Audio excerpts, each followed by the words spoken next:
All right, how's it going, everybody? This is Ismortah, and what I have for you this evening is an ELEMANCERS update for October. I see you got some definite pretties, and I'll go into some detail, as well as show you fundamentally what the game's all about, what you can do, and what's to come this month and in the future for ELEMANCERS. Before I get started, I just want to check the Twitch feed, so if you can just hang on 1 second.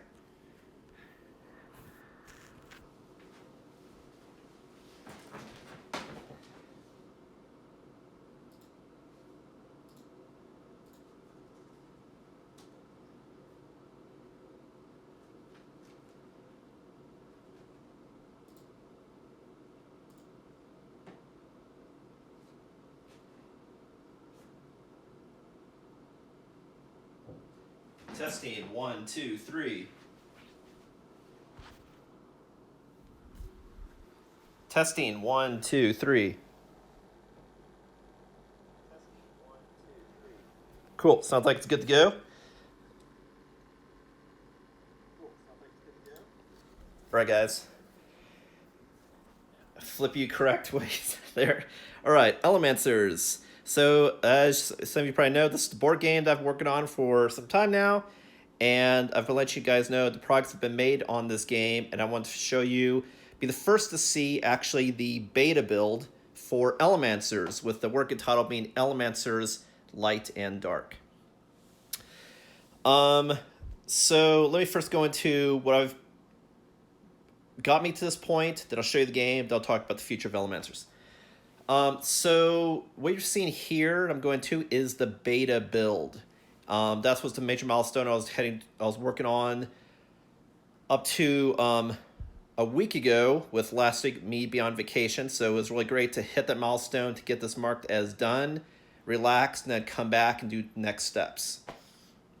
And so what I have here is the beta build, which is final rules and look, barring any polished feedback for art to gameplay, small little tweaks.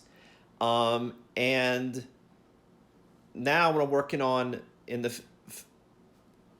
from this stage on is the design for what I'm calling the gameplay companion, the setup guide, which I'm having to be distinct. I'll go a little into what I mean by that, as well as the back of the game box. So really it's all of the teaching and the marketing materials is what's coming next, which I'm going to be working on for the next month. I already have general ideas what I do, but I have to start executing on those. But enough nitty gritty. I get more about some next steps here in a bit. Let's get into the game. So ELEMANCERS, again, is a fantasy-based strategy area control board game that plays 2 to 6 players, and it's a team-based game. So it's always one faction against the other. As you can see here, it's the duality with white and black, the light faction against the dark faction, with each player controlling one or more of these clans. So I'm going to do a quick run through the board to get an overview of the pretties, and then I'll go into the particulars of the game, as well as the individual components. So what we have here is an overview of the game board, where the game is played, as well as some of the components are stored. What I mean by that is the colorful snowflake that you see here, that's where you play the game. I mean, like, that's where you have the characters interacting with other creatures and where the area control and combat happens. The rest of this game board that you see is for supply. So for example, any supply for the dark faction will be on the black side of the board, on this side. As you can see, I have some tokens matching the different colored clans near them. And then here you have all of the dark faction legendary weapons. Similar on the opposing side, you have the light faction on the white, where you have all of the white faction different clan tokens, as well as the light faction legendary weapons. So you're like, hey, that's great. So what do you have in these corners that's split between light and dark? Yes, that's where you have the community supply. So for example, which I'll go into more detail here in a sec, the saga cards, which are used by and competed resource for both factions, as well as over here you have the events. Here I just have one event with the core game, which is the Bronzu event, which is the dragon in the game, and the legendary materials associated with that event.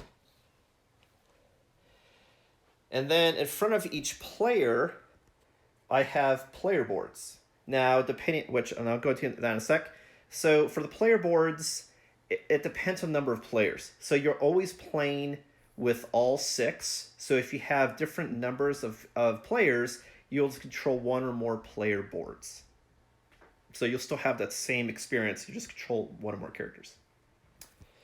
One or more avatars.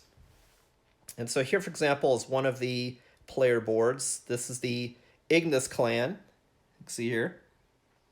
And which is one of the clans on the light faction. And this is led by the avatar Citronedusa. So what you see on each player board is the avatar of that clan. And then I have space, what this means is space for everything that the player does themselves. So whereas the game board is community interactions, community supply, or extra supply for that faction or clan, what's on the player board is stuff that the player is actively using. Interacting with your avatar, drawing more cards from your creature deck and interacting with those creatures. For example, here's a fire elemental.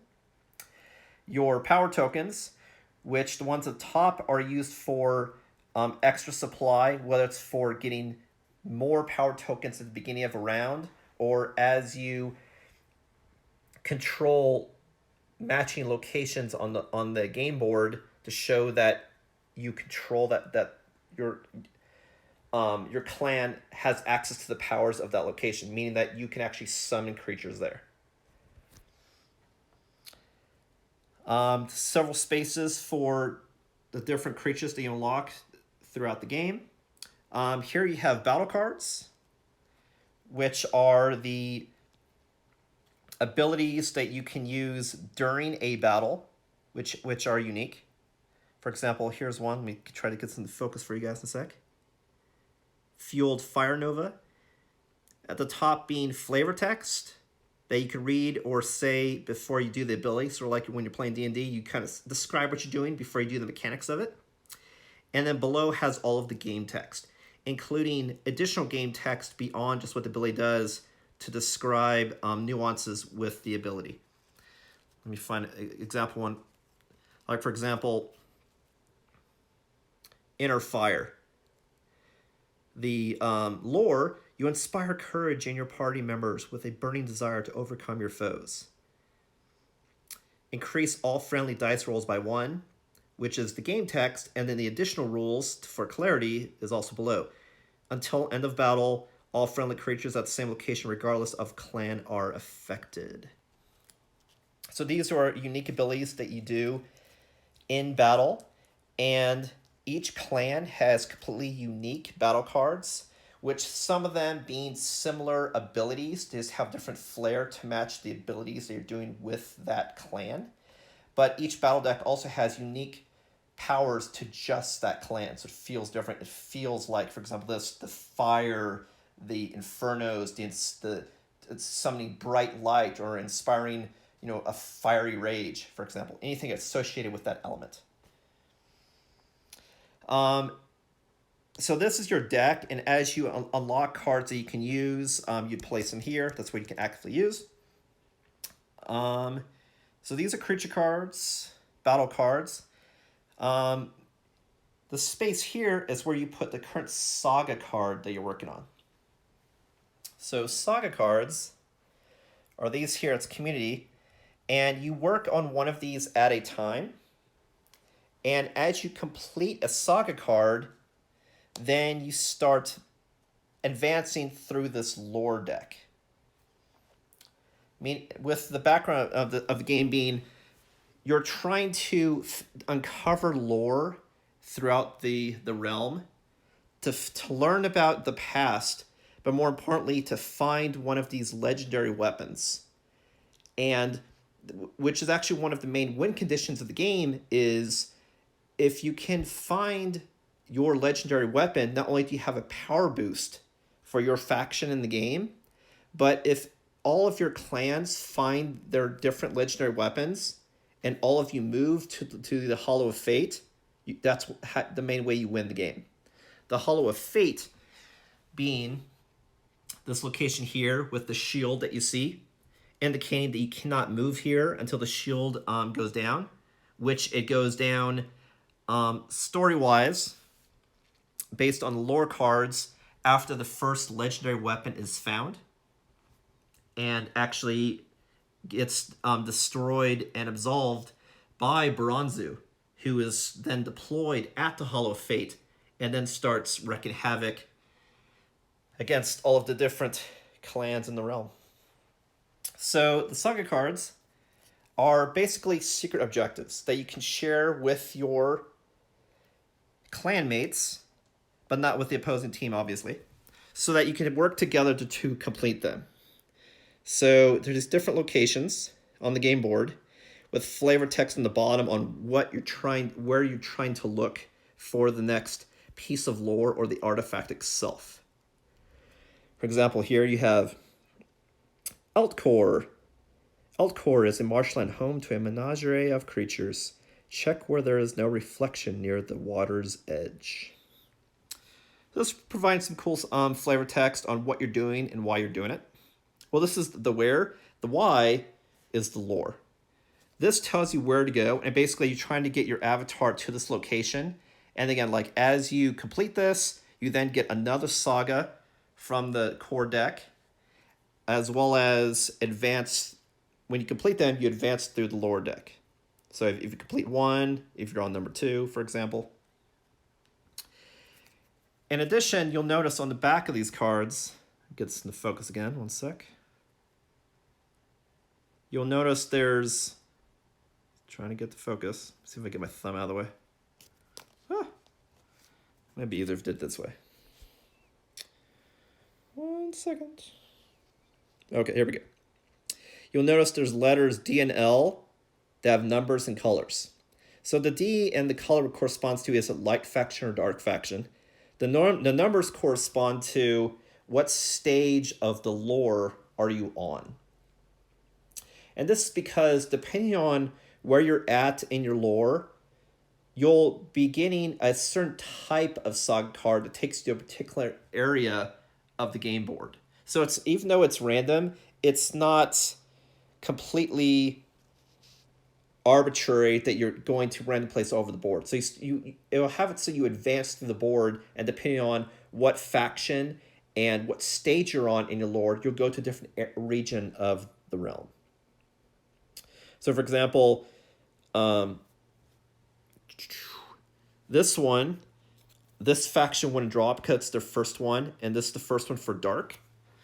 So for instance, if we're going through the deck to pass it out for Ignis, you'd be like, okay, well, I can't do this one. So that goes to the bottom. This goes to the bottom. Oh, an L1. That's what I can do because I'm light faction and it's the first saga. So the first place I'm going to go in this case would be, so we can get the focus. I think it's easier when I put it down. Yeah, Dierzov, for example. That's where I have to go. All right, and that would get placed here.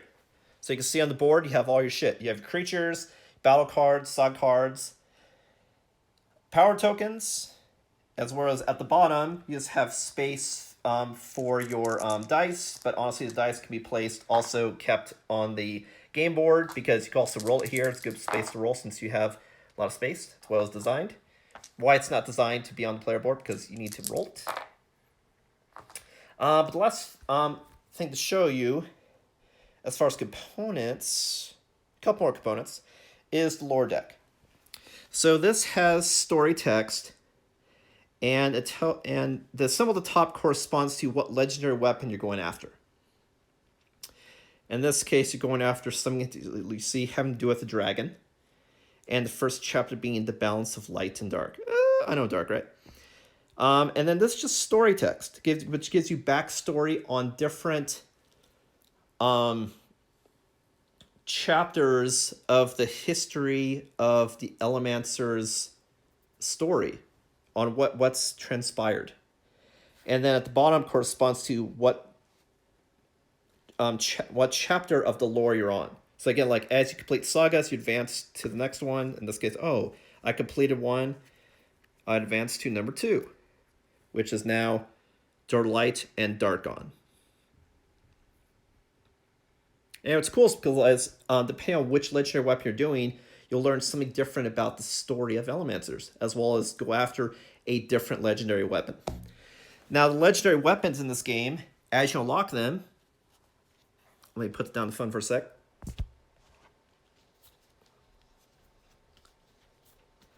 Eventually, if you complete 3 sagas, you'll get to the ability to then look for your artifact. And if you find it, this is an example. For the Anima clan, you're going after the Draconic Lexicon, which you see here on the left. And what you see highlighted in yellow are the different abilities you now have with this legendary weapon. And I'll read this for example. So this is lore number 5 that you progress to. And you get Draconic Influence. During your turn, do not roll the dragon dice and control the actions of Baranzu. I'll go more into that here in a sec. It's final components on the board. That's the dragon that comes out of the Hollow of Fate. So what that implies is instead of randomly determining what the dragon does, during the Anima player's turn, you can actually control that dragon and do whatever you want. Progenitor Genesis. Replace a non-avatar creature card with Drolight. Remove previous tokens. May summon up to 3 Drolight once per turn. So what that means is one of your creature card spaces, either 1, 2, 3, or 4, not the avatar, non-avatar, you would replace that creature for the rest of the game with this legendary weapon. So I'll show this one for you for example. You would replace it with, you go to legendary weapons here, and it's like, okay, this is the Drolight one. As you can see, there's also one having to do with battle cards that one player gets. Another one looks like it's a replacement of the avatar itself. So, for example, this player would get Drolight and gets the associated tokens, which you see has the ability Dragon. And you'll see on this card below, it talks about the stats for that creature. So for example, Drolight stats. Move any, meaning just what it says, it can move to any location on the board, which is atypical because typically creatures move 3 spaces, not any space. Defense 4, meaning when you roll one of these dice here, you have to get a 5 or better for a hit. 1 hit point, meaning that if the creature, one of these tokens, gets 1 hit, they're destroyed. As opposed to like an avatar that has a hit die, can sustain a certain number of hits before it's destroyed. 1d8, meaning that when you have this dragon participate in battle, it adds 1 battle dice.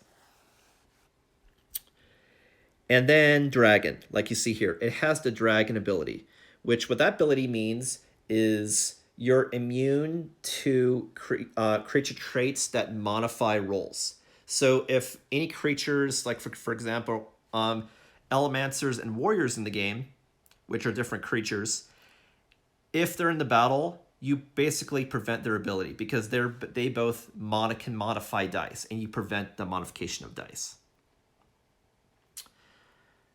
Of rerolls, I should say, not modification, of rerolling dice. And Drolight can move to any space as well. So that is that in a nutshell. And then as you do different events in the game, that also takes you to different chapters in your lore deck. And that's why there's so many and not just 3 matching the sagas that you complete. This is basically your encounter deck. And as you learn stuff about the past or have stuff happen in the future, anything involving story, you go to different points in your lore deck, which would include story depending on how you win the game. Do you win by occupying the Hollow of Fate? Do you kill Bronzu and have the most power in the realm? Or does everyone get obliterated by Bronzu? And that'll take you to different story beats depending on what happens, which is pretty cool. All right, so I just want to get through a couple more components and give you some more general overview. What I'm going to do in a future stream, probably 2 weeks from now, because next weekend I'm going to be at Big Bad Con demoing the game, is showing an example playthrough of the game, so you can see how it rolls and what it's all about as a live encounter. So other pieces we have here, for example, are the creature tokens. So depending on creatures they unlock, for example, this dragon, you'll get a creature token. And so this would count as face down because the face of the creature is right here. So when you play the game, it's face down because this is the creature trait. And then as certain traits or battle cards trigger, you would turn some of these creatures face up. And this has special meaning because if you're face up, you can do certain abilities or certain abilities that take advantage of a creature that is face up. So each clan has the same creature traits at their disposal. You just have different creatures that harness that trait. And you also notice, as I'll show you the game in a couple weeks, when you look at the creature cards, I'll just show you another one. Here is a Chimera, one of my faves. And this, for example, is the Nimble trait with the butterfly.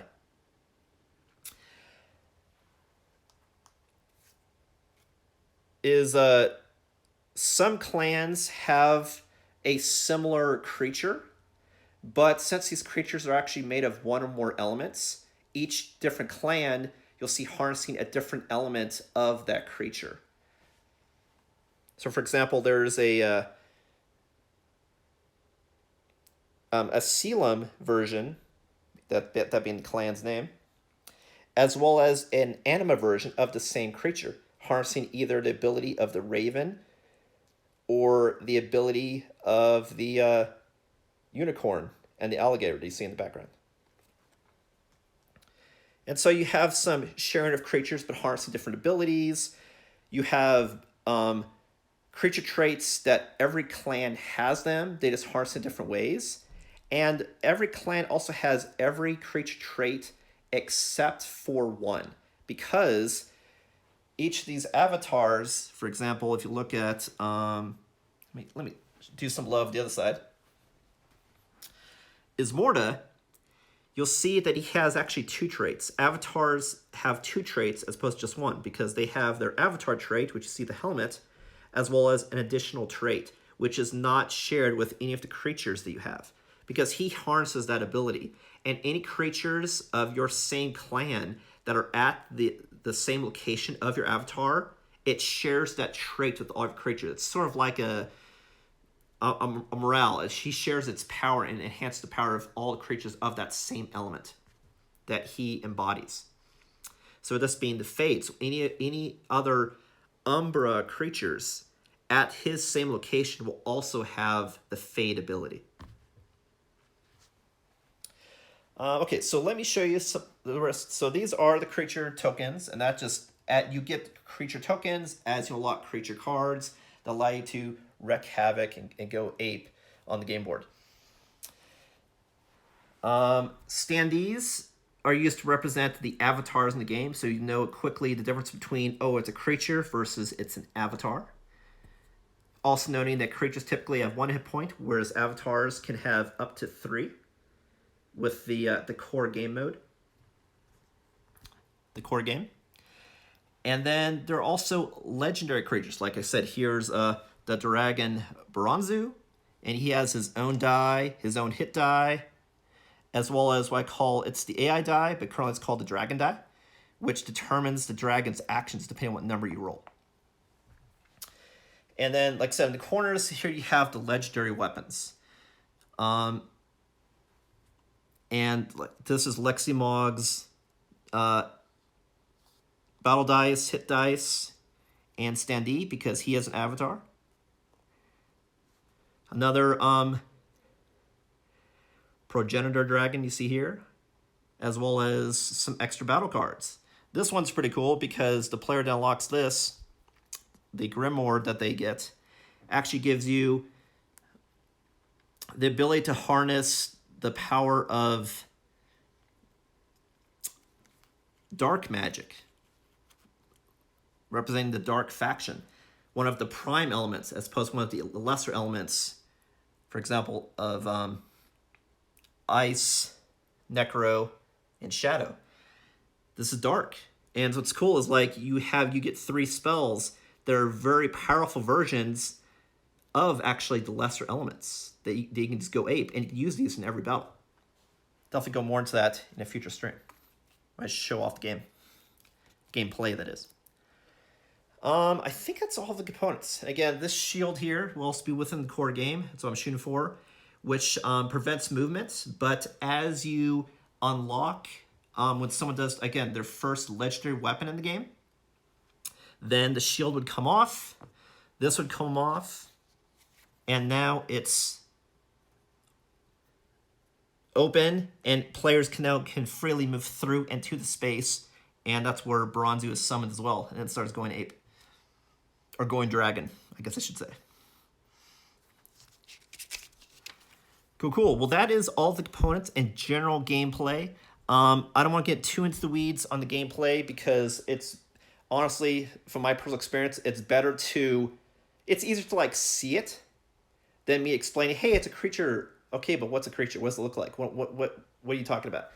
So definitely look forward to showing you that. Some shots either from next weekend's gameplay and or doing a stream in a couple weeks to show you all of this in action in all its glory. I just want to see if there's any components off the head that I missed. Show you player board stuff, game board stuff. I think that's it. Again, like the rule book and the gameplay companion and the setup guide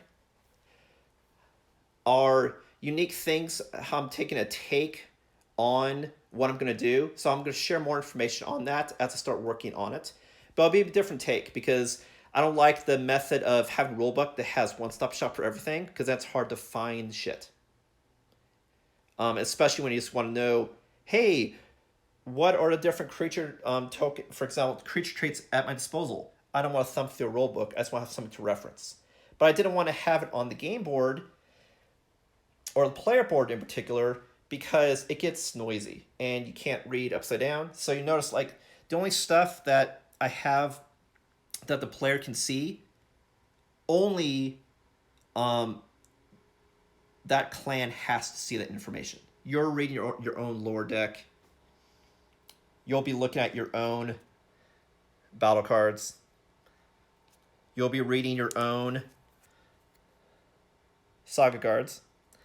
So, yeah, this is the game nutshell. I'm like super happy. Like this has been a long time coming, and now I'm excited to share this with the world and show more detail and show you how the game plays. So I do plan on in the future this month posting the PDF of the game rules, as well as show you more updates as I design the game box and the gameplay companion and the setup guide, as well as some actual gameplay so you can see some of these different mechanics and fun gameplay and story moments as they occur. So the last thing I have is an update on what's happening now for the future of ELEMANCERS. I'm sorry, the stream has gone a little bit longer than I thought, so I definitely want to wrap it up for you guys. so happy that I could finally share these pretties with you is I had posted that I'm going to have the Kickstarter this month. So my primary goal was I needed to have this game done before I went on vacation. And I wanted to have the game done by October. Now, the game has taken a little bit longer than expected, and that's only because I kept going back to, wouldn't it be great if, wouldn't it be great if? And that's why the game is in the incredible state it's in right now, because of all the effort and all the constant iteration. So, like I said, this is the beta build. The game is done, barring any polish feedback. And now it just, like I said, completing the presentation of rules and marketing that's now going to be worked on for this next month or so. So because that, I want to push the Kickstarter because even though the game's done, I want to have time to share the game with others, get other people's feedback, and be able to build a community, and as well as get other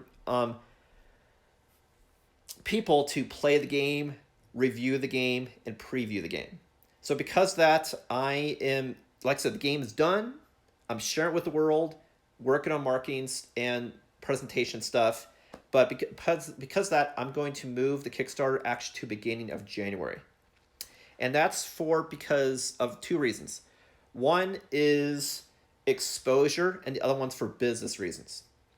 For exposure, it's like what I've always has been going into. Let me get some other cool shots while I talk. Let's look at Ismo, which is my favorite. That's because, Ismortah, he's my dog. I wanted to give time to build a community. And for example, if to get people to review this game and to play this game, it's going to take a couple months because you have to wait for time to get people together, to send out copies, to then wait to get a preview, for example, made, and then get the builds back. It's something that takes time, and I don't want to rush. I want to do it right. The other reason why I want to push the date is for business reasons. Because this is a game that I've worked on for many years, and it's because it's a Shadow Balance Games is a sole proprietorship LLC. It's something that the same tax year that I developed the game and incur expenses is the same year that I want to get money to cover those expenses. And because of that, it just makes sense to have it in the same fiscal year. That way, if the game funds in February, January, then those funds, when they go toward mass production later that year, it hits the same fiscal year. So I'm not taxed on the entire income that comes in for Shadow Balance Games, because even though it's LLC, it's money that I never see. And so it's just avoiding a huge tax hit. So business reasons, there's that too. It's like I want to make sure that I can cover expenses to keep the funding goal for the Kickstarter low. Now look at the other side. As well as do it right on getting marketing and the final materials for this game looking great, and to have great feedback and awesome things I can show you building up into the Kickstarter. Well, this is the game in a nutshell. I hope you enjoyed seeing the pretties I've been working on, and I look forward to sharing you updates with Big Bad Con that's happening next weekend, which is in Walnut Creek, California. It's a 3-day convention. Excited to go there and show. Already have people lined up for all 3 days to play the game. So I'll definitely take some shots from that. Like I said, as well as I want to actually also have I want to try to have it be a Twitch stream, but if anything, definitely a YouTube stream of the actual gameplay. Don't want to say if or, just because if it makes sense to break up the stream into several videos as opposed to one huge chunk to get it uploaded, but we'll see. Well, thanks for watching, everybody. Again, this is ELEMANCERS, Light and Dark, the first look. And it really is the first look, honestly. You guys, if you've tuned in, you're seeing it first before everybody else. Of ELEMANCERS, of the beta build, and start showing it off this year and see what you guys think. Definitely like, comment, subscribe if you want to Follow future updates, especially during the board game stream. That's Sundays, 7 p.m. PST. And on the main website, shadowbalancegames.com, you could also subscribe there to get the monthly update on what's happening with the game, which in this case will be the same update that I've given you guys today as far as what's been going with ELEMANCERS and Shadow Balance Games and what's going to happen this month, and as well as with the Kickstarter. Well, thanks for watching, everybody. My next stream will be tomorrow, Monday, 7 p.m. PST, and that will be my online card game stream. Do some more Yu-Gi-Oh! Duel Links. I'll show you, I believe, one or two of my last decks that I had made, as well as possibly either tomorrow or the next time I stream after that, to show you some of the new decks I've recently created with some of the new awesome sets that have come out as well. Well, thanks for watching again, everybody. This is Ismortah. Thanks for tuning in. I'll catch you next time.